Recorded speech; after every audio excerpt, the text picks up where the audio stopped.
I'm a Yes. Swiftie. I'm not going to lie. I love Taylor Swift. Your word on LinkedIn for 2023 was magnanimous. Right. Can you explain why? I've always loved the word magnanimous. It means basically to be generous or forgiving. And I think about that to ourselves as well, right? Great. Joe, you should keep that in mind when you're dealing with Justin. Yeah, you should keep that in mind every day that you're dealing with me. That wasn't very magnanimous of you. Well, no, Even if you're not a leader, if you're there trying to make other people's lives better and support them, what comes around always goes around.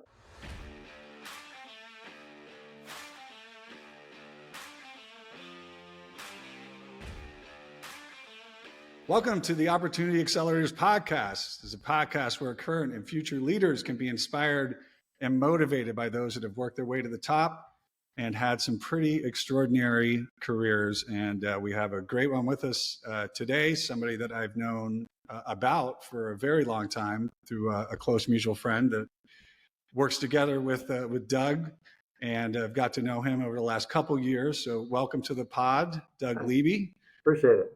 Good to be here. Welcome. Glad to have you here. great to see you, Doug. Yeah, So a little bit about Doug. Doug grew up in upstate New York. He went to Vanderbilt University, and he started his career in the consumer products industry, where he worked for several years until ultimately transitioning into a tech startup, a SaaS company called Beeline. So that was 20 years ago, and Doug worked his way up in the organization to ultimately being named CEO in 2016. And now Beeline is a global market leader in its space. It provides solutions for extended workforce management for the world's largest and most respected brands. So again, welcome, Doug. Glad to have you here. Welcome. Excellent. And I forgot to introduce the team here. So I'm Vince Verga. I'm here with my friends and partners and co-hosts, the two best accents in IT services, Joe Mitchell and Justin Vianello. Hey. Thank you, Vince. Thank you for the warm introduction, as always. Yes. So Justin's going to get us kicked off. Justin, what do you got? Right. So, Doug, I thought we'd start off with something gentle. So your word on LinkedIn for 2023 was magnanimous. Right. Can you explain why? I can. Each year I pick a word, and I don't think that's something that just I do. I picked that up from somebody a while ago, and I share it with the organization. And for the last several years, it's been grace. I kept repeating it, and I didn't want to have a third year with grace. So this year I started to contemplate, that which we're dealing with, uncertainty of economic times, etc. Do more with less. And I've always loved the word magnanimous. It means basically to be generous or forgiving. And I think about that to ourselves as well, right? Like I think it ties in nicely with grace because that's how I hope that the culture perpetuates and that people treat each other very well. But it's also about ourselves. And I think we're in times when, like I said, it's just difficult and we're remote and we're not supporting each other as much as maybe we had in the past. And so we're hard on ourselves. And so magnanimous for me means be thoughtful and generous and forgiving to others and also to ourselves. And basically, just sort of chill out and be kind. So that's the word that I'm reverberating on a daily basis for this year. That wasn't my word. You're right. There should be more forgiving. Yeah. Yeah. So actually that leads into my next question, Doug. So obviously there's been a number of factors that have shaped you in terms of the person you are today. On a previous interview that I was listening to, you mentioned how instrumental your dad was in your upbringing and that he basically raised you in high school. So how much an influence did he have over the person you are today and the father that you've become? Well, if I'm being magnanimous, I should also give credit to my mother. Now, fair enough, she left the house in 7th grade, but it was still an important part of my life and gave me a lot of the characteristics. She was incredibly thoughtful and generous of her time to others, etc. Now, Dad for me was always the idol. He was the president of upstate New York. There were 3 bottling plants that he ran up in the area. So, you kind of grow up as this kid. You get to go to the Syracuse Dome and watch the games, and you're in the box, and Dad's this just hero and stuff and all that stuff. And that was really cool. And I guess I had this perception that that's what a businessman looked like. If I'm being really transparent, though, it's kind of interesting you say he raised you through high school. The reality is he was basically never there. And I never really contemplated that until recently when I've been thinking, I guess, in concert with your question, how have I been as a father? I think we're taught to go out and conquer the world and bring the goods home, whatever that may look like. And Dad, he did a great job. It was an amazing dad, but the reality wasn't there very much. And so it gave me a tremendous amount of independence. And what I always appreciated is that it was balanced with a lot of trust. So yeah, I definitely had a lot of parties and stuff like that as a high schooler, but I didn't really betray him. I mean, there's some things, right? But nothing egregious or heinous. And I've taken a lot of those lessons with my kids as well and given them trust. And I guess I'd say treat them as an adult at an earlier age than maybe some others choose to. Got it. Are there any, as you look back again, reflecting on the interview that I was listening to, you mentioned, I think you were playing cards with your dad, and there was, you may have accused him of doing something that he took exception to. Are there any, maybe you can elaborate a little bit on that story, and clearly it's impacted you because you've remembered it today, or whether there's another story you might share that's less sort of a lasting legacy on the way you approach things? I think there's two. I'm only smiling because when you said cards, I had no idea what you're talking about, and then all of a sudden I remembered. It was Parcheesi. So it's a bit like the and, first time I had a crack at Magnanimous. Yeah, right. Oh, yeah. So we were playing Parcheesi. I really don't know how old I was, but I remember vividly, like it was yesterday, calling him a cheater, and the game stopped immediately. And he looked me square in the eyes and said, "Those are extremely strong words, young man. You damn well better know what you're saying when you accuse a man of that." And he didn't spank me that time. There were plenty of other times, but not that time. But I can remember the glare and the note of seriousness. And for him, it's all about honesty, integrity, like it is for many of us. But it was kind of this chilling moment that, yeah, you better choose your words very carefully, and cheating is not okay. And so I can remember one time in all of my academics where I cheated. Um, because I'm not going to sit here and pretend I'm perfect, but for me, that was something that he drilled into me. It was just really, really important. And then the other one, I was actually sharing this with my son recently because he was sharing some gratitude, which was really sweet. But I said something to the effect that, we're all human, son. And so make sure you don't put me on a pedestal like I did my dad. And he said, well, like, I totally do. You're godlike. And I said, well, let me teach you something. And that is, Zeus doesn't piss on driveways. And he's like, what are you talking about? And I said, well, when I was in high school, I was a senior, and my dad was going through a really difficult time. He was taking his company through Chapter 11, and I was at drinking age. He took me down to the club, and he had a lot of martinis and was dealing with his stress that way. So I drove home. When we got back to the house, he got out of the car, and it was only like 30 yards down to the house where the bathroom was. But it's kind of humorous thing about it now, but he basically just dropped trowel and started peeing in the driveway. It was like, this image of Zeus, the iconic father, the businessman, uber professional, it just all dissolved in that moment. Like, dang.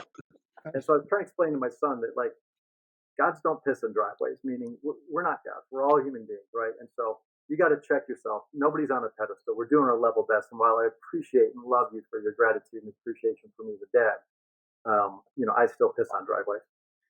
Yeah.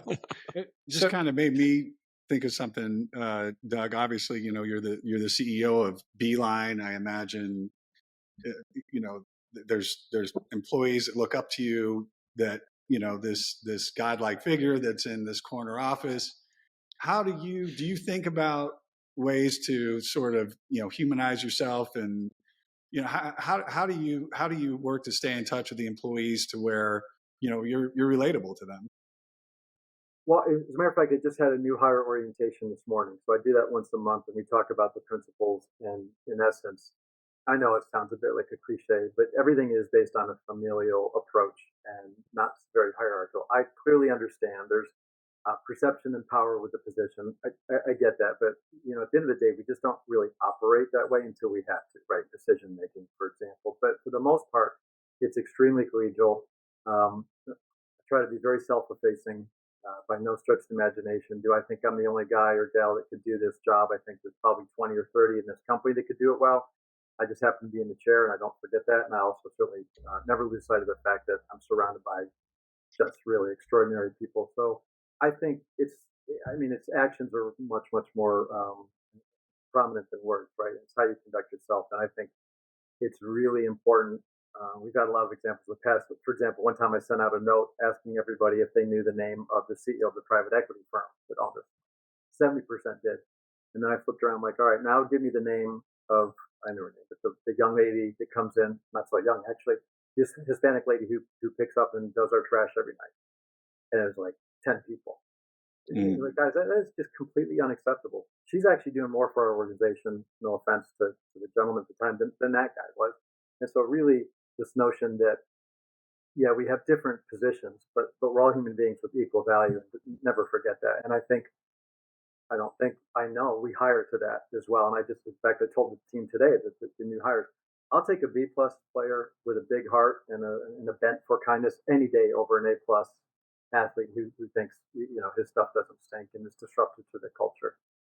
Had you always felt that way, or was there kind of a moment in your career where you sort of had an aha moment in regards to that?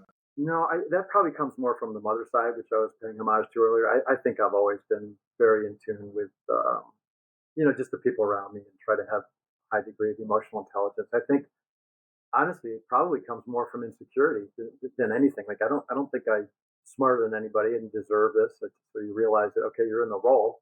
I'm scared half the time with the decisions, so you start to recognize that, you need the team. And I think the second you start to admit insecurity and seek help, you've actually sort of mitigated that insecurity and get better results. But it's just culturally how we've always been. I took the president role in 2010. It changed to CEO in 16, but really for 13 years, this is how we've been operating here at Beeline. Sure. Yeah. So one of the questions I have relates back to your dad as well, Yeah. as well as the role that you have today. Obviously, it's a very demanding role. And you said that your father was out and working hard every single day. How have you taken some of the lessons that you learned from that and adopted that to, adjust to your family life as well as the demanding role that you have? Well, it's an interesting question because I hear people talk about work-life balance a lot, and even my spouse has said, you've had a mistress for 23 years and her name is Beeline, and fair enough, but like, I don't really buy into this workaholic stuff. Like, if you subjugate everything else in your life just to work, fair enough. But I love what I do. I love with whom I do it, and so that's what energizes me and makes me, I hope, a better husband and a better father. And so I don't golf. A, I suck, but B, I could never really justify coming home from the road and getting out on the course for 4 or 5 hours and being away from family. Have I missed birthdays? Yeah, absolutely, during the work week. But I think I've been a very present father. I got really, really strong relationships with both kids. It's really important to me. And so I don't know that I've done the best job, but I wouldn't sit there and tell you, Joe, that my dad wasn't there. And so I was endeavored to make sure I was there all the time. It just didn't really impact me that way because I still look at my dad as a father who is very present in my life and always there to give me advice and encouragement.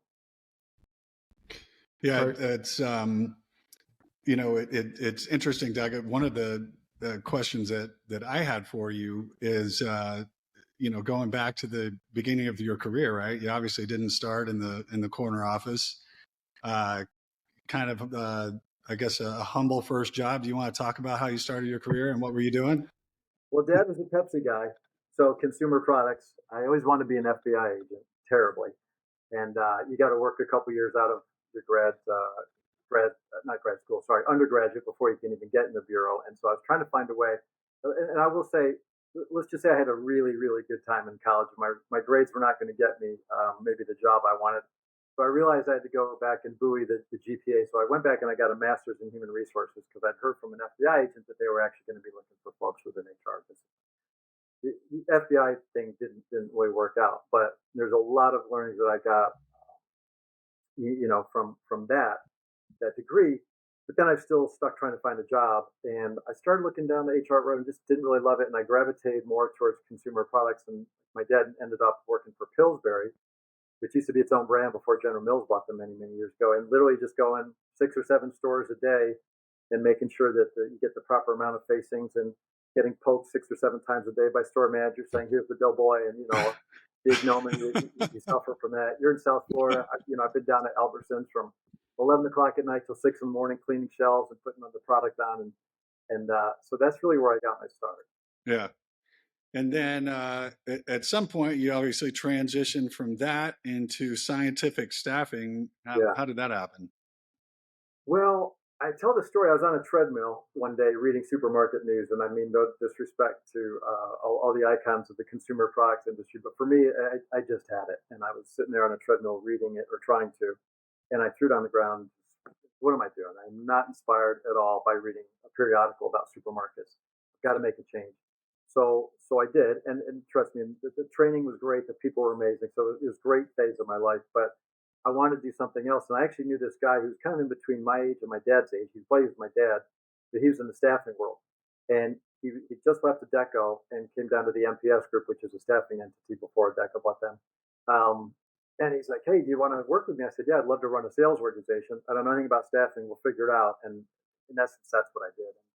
Scientific Staffing was owned by the MPS group. And the CEO was Tim Payne, whose brainchild was Beeline. So eventually made my way over to the tech side. Yeah. And what was it about Beeline that, you were so intrigued about? It's a great question because I'm not a technologist and I have very little acumen in that arena, but I saw the business problem and I saw what they were doing in terms of trying to match people with jobs, et cetera, in the technical platform. And it just seemed really just cool, frankly. So there you were, you transitioned out of your first job into the scientific staffing and then transitioning once again.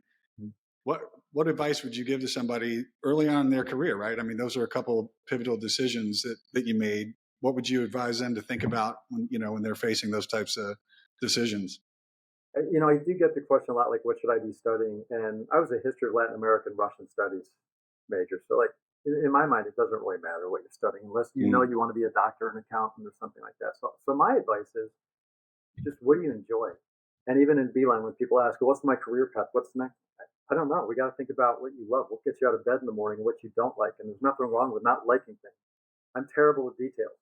I mean, I suck at them, right? So I know to some extent what I'm good at and what I'm not good at. And so I think, my advice is, what are the activities that you enjoy doing? So if it's being around people, then we could talk about sales. If it's individual contributor or banging out on a computer, that's one thing as well. So my advice is, don't worry about it too much. Just get some experience and learn. And most importantly, figure out how to build relationships with people. That for me is always the biggest thing. My whole thing is go in and build coalitions. Learn your craft, work your tail off, work really hard. I think there's a lot of disparaging comments about the younger generations and how much they want to work. I don't see that as much here. I see them wanting to work a lot, but they've got to be inspired, and relationships have a major role in that. And so my advice is just get some work. You don't have to be in love with what the product is or what the service is or any of that, but start to understand how you navigate through teams, how you work with people, how you deal with conflict, build that skill set, maybe start to hone in certain areas, whether that's product management, it's sales, it's whatever. And then you can be in a position, I think, to start making more informed decisions. Because I don't think most people have a clue when they come out. No, I couldn't agree more with you. I think the other thing that you've touched upon that many other leaders we've spoken with so far have also touched upon is the importance of relationships. Mm-hmm. So I think the first job was, through your dad, through your father, and then the second job may have been through your father's friend or father's contact, right? So as you've built your network, how have you seen that help other people, and how's that helping you and your organization today bring in the right talent? Well, I always call this syndrome the new kid on the block syndrome. And I remember in college, there was this freshman on the soccer team, and he invited all the seniors and juniors. He's like, hey, come to my house. We're having a kegger. And nobody showed up. And I was like, there's a really important lesson here. The new guy's got to play it cool. You got to be quiet. You got to have big, wide open eyes and ears and learn and learn and learn. But you can't put yourself at that level, right? And this is what I mean about coalitions. If you come in too strong in the early days, you're going to alienate people. And so my whole thing is, how do I make, Joe, your job better? How do I make, what are you doing that leads to your success, and how might I add to that? And I talk about this a lot at Beeline. Guys, if you're coming to one department head and saying, you guys never, that is not helpful. That's not constructive. That's not good. But if you walk and say, you know what, you got a hard job, and I really appreciate what you're doing. I'm curious what I'm doing that makes that harder, because I'd love to mitigate that if possible. And at the same time, here's some of the challenges I'm struggling with. I wonder if together we can find a way to be more effective. Now, look, not everyone does that, but it's just not that hard. And so when you ask about how I hire talent, it's around the 9 principles that I have at Beeline. And again, it's, if you find, I'm tired of cliches like servitude leadership, but in essence, that's is what it's all about, right? Mm. Even if you're not a leader, if you're there trying to make other people's lives better and support them, what comes around always goes around. And that's what I found, that when it was time to get promoted, or when there were promotions available, it's the guys and gals that are out running and beating their chest. Well, sometimes they get it, but they don't typically last. It's those that have built a strong coalition of support. Like, that guy's got my back 100%. I want him in that chair. And so that's how I look at it. Yeah, I love the idea of the principles. Obviously, we have our purpose and our core values at Skillstorm, and we talk about it all the time. I think the way we think about it is there is the culture, the way you've defined it, whether it's your principles, your values, whatever you want to call it, and then there's the reality of what's happening, right? And then the leaders, everybody's job really is to hold each other accountable to what those values and principles are, but oftentimes one more, there's the reality of what's not happening. And that's the problem area, right? So, like, here's what's actually happening, but all the stories start to come into play. So it's dissembling those stories and helping people, to your point, get more centered on the purpose and the principles. Like, stop those games, right? We do it at home, we do it at work, etc. To me, that's where a lot of the energy that's necessary, but somewhat wasted, is spent. Yeah, and obviously this show is geared towards people that are building their careers, and I guess maybe there's some advice in there, right? When you're starting a career with the company, to really understand the bigger picture. What are they trying to accomplish, and more importantly, what are the values of that organization? And I think understanding that and really making an effort to buy into it and try to live by those values probably would be very helpful to somebody's career. I would imagine at Beeline that would be helpful. I think you're right, Vince, because I always say, look, we're not for everybody, and that's okay. I'm not for everybody. It's sad, but it's a fact, right? So, like, if you're not happy with me, if you're not happy with the company, my God, I'll help you find something else. But we can't have cancerous attitudes around here. You're no good to yourself, much less the organization. So we try not to tolerate that too quickly. There's a book I read a million years ago, and I actually got to meet the author, but Builders and Cutters. And you're either building people up or you're cutting them. And so I use the EOR. Like, when you walk into the room, do people feel empowered? Are they excited? Are they on the edge of the chair because you're about to do something inspiring, whether it's small, like get them a cup of coffee, and you've seen them, they walk in the room and people like, here we go. Here's EOR, point out all the things are wrong. And we still need skepticism. We still need analytical minds. But it's like, man, if you're bringing the oxygen out of the air, you ain't helping anyone. Yeah. So on that note, you talk about Beeline being a learning organization, constantly seeking to improve the customer experience. So I suppose what I'm really curious about is, how do you foster a culture of, always learning, this learning organization, so that you can improve innovation? How do you do that in your organization today? So we're not as good as I'd like to be. I'll preface with that. But it all goes back to the principles and this notion that if you make people feel small, they're not going to perform. And so if you introduce blame all the time, or I was right and you were right, you're not going to get what you want. So I think we've got a really good culture that says, all right, what happened and why? Like, I don't care if it's your fault. I literally don't. It's my fault. Who cares? Let's just figure out, because, again, if you assume positive intent, and I always share that people aren't working for me. They're not working for Beeline. They're working for their families. We're all working for our families so we can do better in the world. So if we all have that goal and we're manifesting it with a common purpose at Beeline, we're all in the same boat. So no one's trying to screw you, right? And I think just, basically keeping attention to that and ensuring that when things happen, we're like, all right, let's take the emotion out. Let's not get all crazy about it.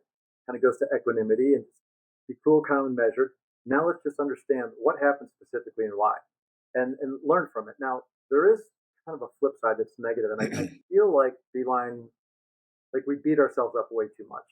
Like, we're not good at this, and we're not, because we're so open and so introspective. It's like, we're actually great at those things. We're trying to become incrementally better. So I think the challenge I face typically is when we do a lot of retrospectives or discerning what went wrong, because we're people that want to perform, we can get a little bit down on ourselves, like, oh, we suck at this. Like, no, we're good. We want to be great. Or we're great. We want to be exquisite, right? And so there's good and bad to it. Yeah. Doug, you just mentioned equanimity, and you're I think a contributor to Forbes. Is that correct? Yeah. And read a couple of your articles. One of them, you talked about the most important leadership traits, and there's the ones that we all obviously believe in, like confidence and decisiveness and empathy and vulnerability. But you said in your view, the most important one is equanimity, especially given just in the brief time we've been talking to you, we've learned this job is not all sunshine and lollipops. So tell us I what could read that in any way, that tell us what that means to you, and how do you achieve equanimity, and then beyond that, it seems like that would be good advice for anybody anywhere in their career, is to sort of have that mindset. So I talk think about it's that. good life advice. And so a lot of things I look at are what will be helpful in life, and then we apply them to work. So I agree. I think, well, first let's talk about equanimity. What equanimity is? It's not a word that a lot of people know, but it's basically just being cool, calm, and collected. And in that article, and I won't be too repetitive, but I shared a story where I lost my cool, and I saw the impact that it had, and it wasn't positive, And there's a lot of studies from a leadership perspective. I mean, the whole Marines break you down and build you up, and there's a lot of efficacy to that. Who am I to say the Marine program doesn't work? What I can share is that in our culture, making people feel badly has not been good, right? And so what I learned in that moment was that, I mean, one guy actually went home crying. He was that distraught, and that made me feel terrible. Like, that's really not cool. That is not what a leader does. Now, if a manager needs to poke a little bit, totally fine. But in my opinion, CEO can't come in and show that side. And, like I said, if you got to go scream at something, you go in another room and scream. But so goes my attitude, or the way I present myself often goes that of the organization. No different from, and I don't mean to sound this to be pedantic or demeaning in any way, but if your parents are all freaked out all the time, you're going to raise a kid who's freaked out the whole time, right? It's super disconcerting. So for me, it's around, like, look, we're going to get bad news. I got some today. Every single day, punches in the gut. And then there's also things to celebrate. And so if you sort of go through life with the highs and the lows, you're just going to make yourself crazy. And so I'm not saying we shouldn't have passion and energy and be ecstatic about things. But I am articulating, in my view, it is not helpful for a leader to lose his or her cool and make an ass of him or herself and make people afraid and wondering what the heck's going on, and do they have a job, and is there a future, and all that stuff. So that's what I mean by it. I think most leaders have the skills that you enumerate already. But I think sometimes movies in Hollywood sort of exemplify this, the strong leaders freaking out and blah, blah, blah. I just don't think that actually works. Like the typical sergeant in a cop movie yelling from his desk. Yeah, exactly. Yeah. I don't, Justin, I haven't seen you yell at anybody lately. Oh no, I've been really focused on staying calm lately. That's been one of the things. Calm and listening. Have you noticed how well I've been listening on this podcast? Man, a great equanimity and showing great magnanimous character as well. I'm working on it. I'm writing down all these fabulous words I'm going to use at our next company update. So Doug, I've got a question that I was writing down when you were talking earlier, and this is something that I sort of struggle with or wrestle with. So we provide company updates to all our employees. We try and be transparent. We try and provide everyone a really clear idea of where the company's going and how we're doing. But there seems to be this fine line between providing transparency, or a lot of transparency, and then that sort of final gap in terms of providing enough transparency to give people the information, but you can't provide them all the information. So there's naturally a piece of it where they're going to make their own, they're going to close the loop themselves. So, you'll tell them 80% of the information, and it's that final 20% where they start making their own conclusions. Right. That can actually become a little problematic for the company. Have you experienced that, firstly? And secondly, if you have, how have you dealt with that in your organization? Well, I think you over-rotate on transparency. You have to. So we did conduct a RIF in June, and I knew I was going to do it in March. I had lessons from the past, and you guys know you got to get ahead of these things early and hard and fast, so that 10 doesn't become 100 down the road. And so we did have a company meeting. I said, I'm going to tell you guys. I know the questions are going to come up, so I'm going to hit it before it does. 100%, I'm going to have a RIF in the organization. I know that I've just created complete consternation and fear. I get that, and I apologize for that. But there may be some of you on the verge of taking another job, and this is information you deserve to have. Regardless, it's information you deserve to have. Now, I know productivity is going to suffer for the next couple of months. I'm going to tell you we're going to do this in 2 months. There's a process that has to happen, etc. And so as you can imagine, the organization went reeling. But what it did is it gave me, I think, the ability to really be thoughtful and do this, and I think really did it in one of the better ways I've seen done, at least in my path. With a lot of focus on the colleagues, able to get in front of this stuff, give people more severance, more help, try to help them find jobs. So things worked out better than maybe they would have.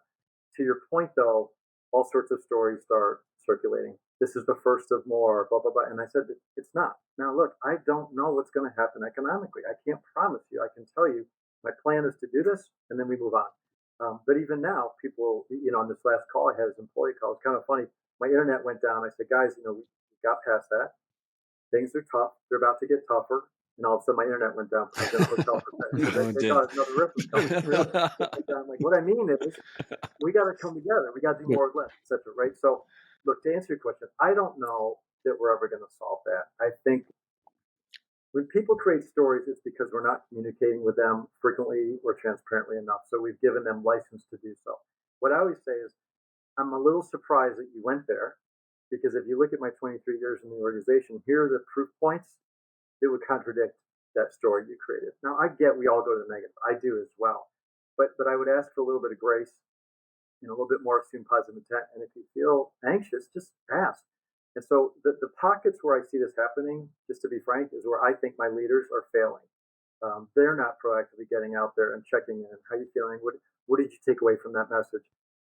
Let me hear you say what you heard Doug say, right? And just to keep reinforcing that. But I don't think you'll ever solve it, but I think you can mitigate it. Doug, you obviously talked about the economies in a sort of a weird spot right now. And obviously the last few years have been incredibly challenging. You've got, from the pandemic to work from home to the Great Resignation to, 24-hour news cycle. We've got a crazy election coming up. There's a lot of, seems to be a lot, especially somebody young that's, starting their career right now, right? A lot of stuff to consider. I noticed on LinkedIn, you just had a daughter that I think recently graduated. What advice would you give to somebody starting their career today, thinking about maybe some of the challenges that they're confronted with that, obviously before the pandemic, things were great. And, we've been on a pretty much nonstop bull run market for the last, 15 years. So what kind of counsel would you give them? Look, I think it's a great question. Not to have a great answer. I think it's very important to have perspective and to be adaptable. And so, do they have more stress than we had? I don't think so. Did we have more than our parents? I don't think so. I was going to go back to the 50s were the best. I'm going to say the 80s were the best. Like, who knows? All I know is life is freaking stressful. And there's always been ups and downs. We've never had to suffer massive war since we've been alive, not to the scale that our forefathers have. So it's all relative. And so I think this generation has not experienced a lot of hardship, right? So that's a bit of a problem. And I'll be candid and say I think social is very deleterious in many, many ways from a comparison perspective. So the advice I gave my daughter, et cetera, is you don't have to know where you're going. You just have to focus on the foundational elements. Are you a great, kind person who serves others? Do you work hard? Do you have tenacity? Do you have grit? Again, are you kind and looking out for other people? You have those, and you're going to be fine in life. I don't know if you're going to be in cybersecurity. I don't know if you're going to be playing the violin on the streets of San Francisco. Like, I don't know. But so long as you focus in on that which is important to you and you keep those other things in perspective, you'll be fine. And but I think you bring up a good point, because as I'm chatting, especially with the younger people here at Beeline, it's like, oh my God, he talked about interest rates going up and the debt and all these things in the election. Like, yeah, but I was talking about bad things in 08 and 09 and 2001. Yeah. Right. And God willing, I'll be doing it again in 10 years or something else. It's cyclical. And so for me, it's all about perspective. And frankly, I think, we're some of the luckiest people in the world, collectively, probably in the top 5%. Like, it ain't that bad. Okay? Yep. And, it's really interesting too, because I think, you mentioned them earlier, I think, challenging themselves. And, when we bring these young kids into our programs, and the workload, it's a lot, and it's amazing to see them stepping up to the plate. And, so I think that is also a big part of it, right? Like, you've got to put yourself in some uncomfortable positions and, work your way through that. That's how you So you build any muscle, right? Same thing. Well, I don't know how you feel, but I definitely feel like academics are way harder than they were when I was going through the system. And so the level of application and scholarship I've seen out of these kids compared to what I did and compared to what my dad used to, it's off the charts. And so I always get a chuckle when people are like, oh, these kids today. I'm like, oh my God, we sound like our grandparents. Like, every generation is going to say that. But these kids are so freaking smart. Yeah. And maybe they operate a little bit differently, and maybe they've got their nose in their phones a little bit too much. But like, I have no concerns that it's not going to crumble under their leadership. It's just different, and I think they're incredibly smart, and will do more, probably more efficiently with the tools that they have that we didn't have. But I do think maybe it was more stressful in the high school years and the college years than it was for us, because it's been so competitive, and social law is all about, unfortunately, where you work, what you make, what's your title, and all this stuff that maybe we knew in our little circles back in the day, but it wasn't broadcast. Right. It's magnified by everybody in the world, and they're comparing themselves against, just unattainable standard, right? Exactly. Yeah. Sure. So, look, I'm really curious to hear about your perspective on degrees. Obviously, I think the kids growing up seem to be very smart today. But there seems to be some type of shift to skills-based hiring, people looking for people with specific skills, industry credentials. What are you seeing in the market as it relates to that? And what do you look for at Beeline? Do you require a degree for all of your jobs, or is there, some type of element which is skill-based at the organization? Yeah, thanks. One of our principles is talent first, which means I don't care who you pray to, I don't care who you sleep with, I don't care the color of your skin, I don't care any of that stuff, so long as you're a talented individual who's going to treat people the way we talked about, and smart and with grit and go hard. So the degree, to me, I feel like that was a vestige more of my generation did it, because that was the entry gate. But the world's changed so much now, and you've got these kids that know so much more at such younger ages. I don't necessarily require it, and I don't necessarily think it's the most important thing in the world either. Again, do I think there's great lessons that can be learned from living on your own and working in social environments outside of your parents, and having to work to put food on your table? Like, all that stuff is super important, but plenty of people are doing that without a college degree. So I don't really think it's necessary. We start thinking about the jobs that are super hot. There's certifications, there's trainings, there's stuff that you guys are doing, right? I mean, obviously, cyber and cloud and machine learning and data science, these are all areas that are in massive, massive demand. And I don't think we'd even be able to hire enough with college degrees. I just don't see it. So I think it's a really exciting time for people to hone in on skills without, if you don't have a desire or penchant to go to school. Fine. Yeah, I'm with you. I just wish more organizations, more large organizations out there would drop that requirement. There's a lot of talk around, hey, we do not require degrees. But when it comes down to it, still many hiring managers use that as a way to filter out people. And then if you think about the fact there's only 65, 70,000 people graduating with computer science degrees today, yet there's hundreds and hundreds of thousands of roles, and that's only continuing to grow. There's no way you can close the gap without thinking differently about how you find talent. But there'll be a reckoning for those organizations, right? That is kind of old school. They're going to have a talent gap, to your point, and the competition's going to eat their lunch, and then they're going to have to finally, I think, buy into it's about talent, period. Yeah, I agree. I love your philosophy. Yeah, and but I think there's another layer to that, right? Because I mean, if we've had such a crazy supply and demand imbalance in tech over the last 25 years, but we seem to keep graduating the same number of computer science graduates. And what's happened, right? We've sent millions of jobs offshore. Now, it's great for India, and it's a great way to get work done. But I sure would like to see a lot more of those jobs here. Yeah, I mean, we've got the population, we've got the talent, we've got the acumen. It's just, and I know there's a lot of efforts trying to get, especially more ladies and diversity candidates into STEM programs, and I think that's great. But I think it's not enough. It's just a bit of icing. Yeah, and I think you're starting to see a lot, more and more private sector solutions. We're obviously not the only ones trying to work on this, on this challenge. But it's great to get your perspective on that. Yeah. Justin, did you have another question? No, Vince, I think we are ready for the lightning round. Before we move on, I do have a question. Oh, you got me nervous. I've got a couple more questions. I'm not for it. Oh, let's move on. Let's move on, Vince.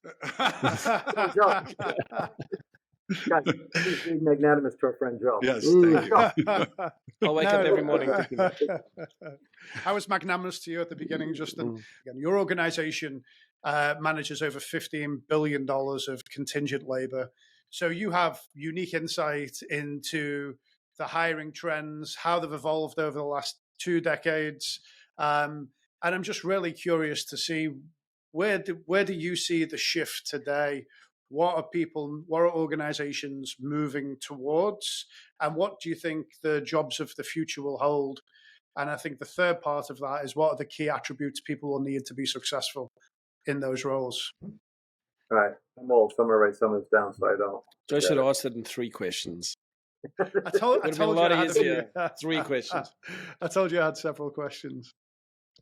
From a trending perspective, and let me preface by saying, out of that, it's almost 60 billion now, but out of that, most of it, probably 70, 74% would be IT. Okay. Obviously, we're getting more of the peripheral roles in the Beeline as well, but it always started in the IT, and that's the major push for organizations. From a trending perspective, all through COVID, it was all about sourcing. Just so hard to find the talent. Certainly saw some wage inflation, which I actually think was overdue on all accounts, light industrial as well. Time to catch up a bit, I think, from that regard. I know it's controversial, but I believe it. What I'm seeing right now in the market is that there has been a pullback of about 12%. So our core business is down 12%, meaning that spend will come down commensurately. I think a lot of organizations are probably just sitting here wondering, is there a recession? Is it stagnation? Inflate? Like, where are we? Most of them have done a RIF, and now they're in this wait and see mode, right? And so there's a theory that says, come January, when budgets open up again, we're going to start seeing people hire again.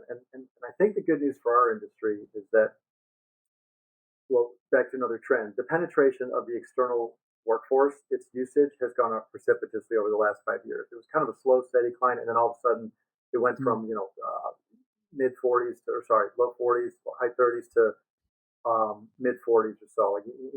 6-7 points in about 4 or 5 years. You put that next, you juxtapose that with the fact that we have organizations that still have to have work done. GDP, economy's like, it's not horrible, right? There's still things happening. We need people, but we're holding back right now. Wait and see.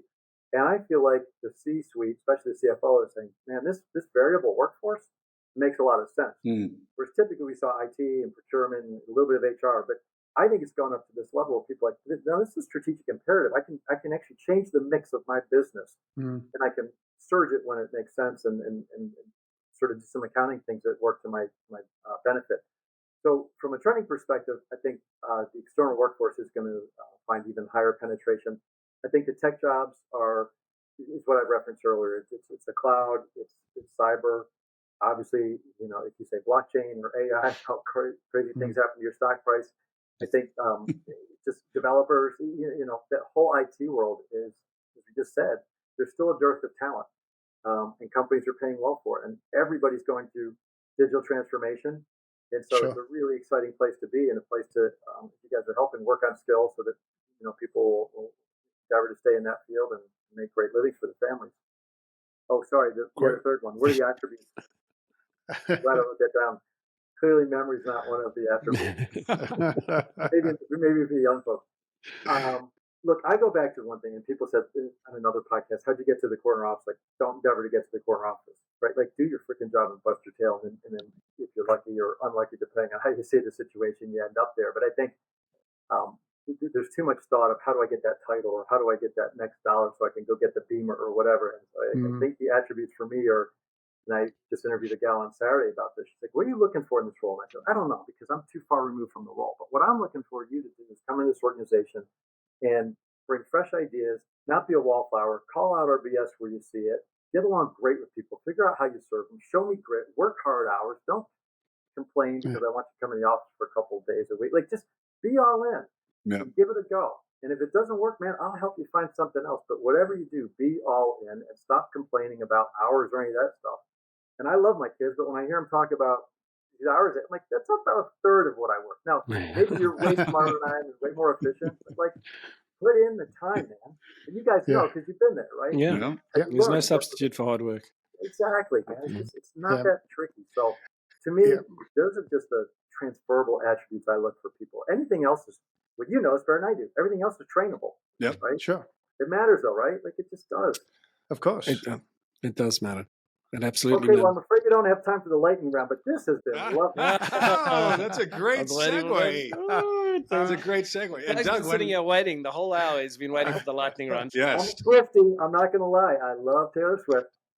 No, it's not even on our list of questions. But great to have you admit that. Oh, wow. Did you have you seen her in concert this tour? It's rumored that I was at the Tampa show. Do you have a picture of your outfit? I have a picture with my wife and me in a big Taylor Swift head with our arms around it, but I don't. That's the excitement. Amazing. All right, you ready Wow. for this? Yep. I don't know. Okay. What are we doing?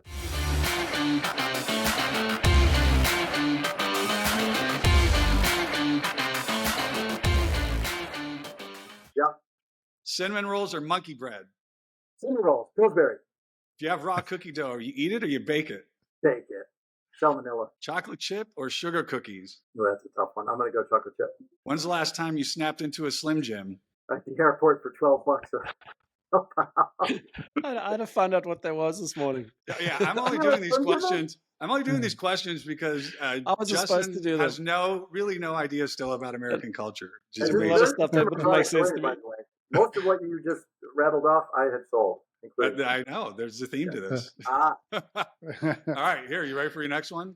Yeah. What's the best ketchup, Heinz or Hunt's? if I have to be honest, it's Heinz. Oh. I mean Hunt. I mean Heinz. I mean Hunt. Should But ready Andrea is soon to be a client of ours, so it's clearly Hunt's. Hunt's. All right. Should Ready Whip be sold to teenagers? Absolutely. What's the best microwave popcorn brand? Let's get on to other topics, man. You're killing me here. I'm still trying to serve a lot of clients out there. All right. Vandy basketball or Vandy football? Basketball. Who's the best basketball team in the SEC? Vanderbilt. Who has the smartest students in the SEC? Kentucky. What do you think your word? That's for Kentucky Ron, smarter by the than way. Vanderbilt? That's for Ron. Did you Litton. say that for Ron's benefit? I did. Shout out to Ron Litton. Yeah. Any idea what your word of the year might be for 2044? Retirement. R.I.P. Fill in the blank. I love Jacksonville because. Awesome people, great weather. And if you had a romantic weekend getaway, are you going to Amelia Island or St. Augustine? Amelia Island. All right. Last question here. I have to prepare something for this. Are you ready? Yeah. Give me 1 second. Here it is. Okay. What was my first ever Halloween costume? Can you see this? It looks delicious. Doug, What a fact? this was meant to be. Wow. You started your career selling Pillsbury biscuits, and I started my life dressed up as a Pillsbury doughboy. Incredible. So you're not the only one that was called the doughboy. No, man, that's awesome. I love that. Well, Doug, thank you so much for being on the show. Can you, if there's anything else that you'd like to share about what you're up to or Beeline's up to or how people can get a hold of you guys, the floor is yours. No, man, I'm good. I really enjoyed the time. You guys are a bunch of fun, and I appreciate you inviting me on. Well, thanks for doing it. This was a lot of fun. And for our guest, Doug Leeby, Well and my done, Doug. fabulous, handsome co-host, Justin Vianello and Joe Mitchell. More Justin Vince Vianello Berga. than And until Mitchell. next time, storm on. This episode of Opportunity Accelerators has been brought to you by Skillstorm, where our purpose as an organization is to launch and accelerate tech careers. Please be sure to like and subscribe to catch the next episode.